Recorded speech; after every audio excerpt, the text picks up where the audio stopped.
Halo bos, balik lagi bareng aku, Berio WB. Dan kita masih bersama Zona Kriminal. Kamu pernah nggak ngerasa hidup itu kayak berat banget, lalu motor kamu tiba-tiba ikutan nyerah? Nah, kayak gitu itu lagi banyak dialamin orang di Jawa Timur. Dari Surabaya, Bojonegoro, Malang, Tuban, sampai Sidoarjo lagi. Motor-motor pada mogok barengan karena habis isi bensin Pertalite. Jadi yang bikin ini lucu ya, itu kayak kompak banget gitu loh. Iya, kompak mogoknya. Yang tadinya cuma mau ngisi bensin biar bisa kerja, malah dapat bonus. Iya, bonusnya itu ngedorong motor di tengah-tengah panas. Dan entah kenapa ya, fenomena ini tuh kayak nyindir banget. Iya bos, kayak nyindir banget gitu loh. Jadi udah kayak ngasih tahu kalau bukan cuma ekonomi yang lagi macet, tapi tangki kepercayaan rakyat juga yang ikutan kosong. Info ini pertama kali rame di media sosial. Banyak video warga upload motor mereka yang berebet, mogok, atau bahkan mati total. Ada yang bilang karena habis ngisi di SPBU A misalkan. Jadi setelah ngisi bahan bakar di SPBU, langsung mogok. Ada juga cerita yang motornya nggak bisa di starter. Jadi kayak motornya itu kayak ngelawan balik. Misal mesinnya bisa bilang tuh, paling bilangnya gini, "Udah, jangan dipaksa lagi bos, aku juga capek." Bayangin aja ya, kalau mesin bisa ngomong. Bengkel-bengkel di Surabaya juga rame banget, montir sampai kewalahan. Karena begitu dibuka tangkinya, isinya bukan cuma bensin, tapi cairan bening kayak air. Dan bukan cuma 1-2 kasus, ini udah hampir ratusan bos, hampir ratusan kasus. Seakan-akan kayak satu Jawa Timur ini tiba-tiba ganti bahan bakar jadi Pertalite, bukan Pertalite lagi. Nah, ada beberapa mekanik yang bilang kemungkinan besar bensinnya ini kecampur air. Nah, ini lucu kan ya? Airnya dari mana coba? Dari tangki SPBU? Atau dari hujan? Atau bahkan dari tangisan rakyat yang udah capek bayar mahal tapi dapatnya bensin encer. Pertamina akhirnya buka suara. Katanya sih, mereka sudah menerima laporan, sudah menindaklanjuti, dan sudah buka posko pengaduan. Nah, ini kayak klasik banget ya. Di negara ini begitu ada masalah, solusi pertamanya selalu buka posko. Motor mogok, buka posko. Harga naik, buka posko. Rakyat pusing, ya palingan disuruh sabar dan ngisi formulir. Padahal yang rusak tuh bukan cuma motor bos, tapi kepercayaan. Sebenarnya rakyat juga nggak minta banyak loh, cuma pengen bensin yang bener, yang bener-bener bahan bakar. Jadi anggapannya kalau kita ngisi 10.000, ya yang masuk jangan 5.000 bensin, 5.000 air. Dan jujur aja ya, kalau orang udah mogok di tengah jalan, lalu disuruh lapor ke posko, itu tuh udah kayak orang yang lagi luka dikasih nomor antrean rumah sakit. Nanti ya, kita verifikasi dulu rasa sakitnya. Lalu pada akhirnya muncul sosok yang kita tunggu-tunggu. Ya, Menteri ESDM, Bahlil Lahadalia. Beliau langsung turun ke SPBU yang ada di Malang. Nah, katanya udah dicek sama Lemigas dan hasilnya bensin aman, udah sesuai standar. Nah, dari omongan beliau, rakyat banyak yang langsung nyengir. Karena apa ya? Karena setiap kali ada masalah, jawabannya selalu, yaitu tadi, udah sesuai standar. Standar yang mana dulu nih?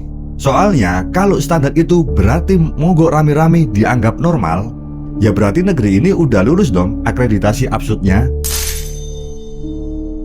Lalu beliau juga bilang, kalau nanti udah terbukti ada pelanggaran, akan ada sanksi. Nah ini nih juga klasik banget. Kata sanksi di mulut pejabat itu udah kayak cewek-cewek yang mau ngomong, aku mau diet. Jadi ngomongnya itu sambil makan gorengan.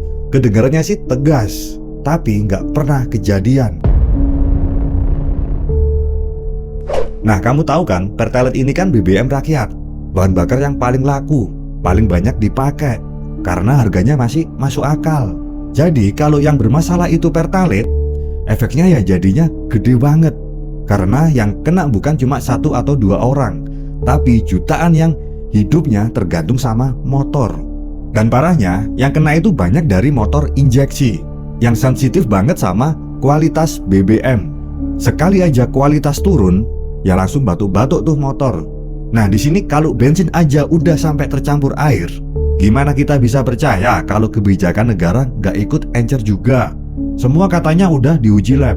Tapi sayangnya, yang rusak itu sebenarnya bukan angka oktan, tapi niatan untuk tanggung jawab udah ikutan rusak.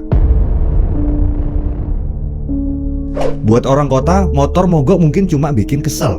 Tapi kalau buat ojek online, kurir, pedagang, itu bisa berdampak pada penghasilannya di hari itu loh. Bisa-bisa nggak makan loh di hari itu. Bayangin ya, modal terakhir buat ngisi bensin, berharap bisa cepet dapet orderan. Motornya malah mogok. Jadi kalau udah seperti itu, udah bukan lagi ini cuma dianggap sekedar mesin yang mati, tapi penghasilan pun juga ikutan mati. Dan lucunya, nggak ada kompensasi buat itu bos. Nggak ada bantuan, nggak ada ganti rugi, dan nggak ada apapun. Paling adanya cuma kalimat manis kayak, "Kami minta maaf atas ketidaknyamanan Anda." Padahal ketidaknyamanan yang dimaksud itu bisa mengakibatkan anak-anak mereka nggak bisa makan, pesanan batal, dan hidup makin berat. Mesin itu jujur loh ya, mesin itu jujur. Kalau dia dapat bahan bakar jelek, ya dia otomatis langsung nolak. Dia berebut, dia mogok. Coba bayangin kalau manusia sejujur itu. Mungkin pejabat kita juga bakal mogok tiap kali disuruh ngomong setengah kebenaran. Tapi sayangnya manusia udah kebal dari rasa bersalah, kebal dari tanggung jawab, dan kebal dari empati. Motor aja tahu loh kapan harus berhenti. Nah, pejabat terus ngegas walau arahnya udah salah. Sekarang Pertamina bilang kasusnya masih diselidiki. Tapi entah kenapa ya, rakyat udah nggak terlalu peduli terhadap hasil labnya. Karena masalahnya udah keburu jadi simbol betapa rapuhnya sistem yang kita andalkan setiap hari. Kalau motor yang mogok masih bisa diservis, filter bisa diganti, busi bisa diperbaiki. Tapi kalau yang rusak itu sistemnya, kalau yang bocor itu tangki kepercayaannya, itu udah nggak bisa dibenerin di bengkel bos. Itu butuh servis besar, bukan cuma untuk mesin, tapi untuk mental yang ngatur mesin. Dan lucunya kasus kayak gini itu bakal berlalu. Minggu depan pasti ada berita baru. Tapi buat rakyat yang motornya mati di jalan, ini semua itu bukan berita, tapi kenyataan yang pahit. Mogoknya mereka itu nggak bisa diservis pakai kunci pas. Mereka butuh bukti yang nyata, bukan lagi janji yang encer. Aku Berio WB.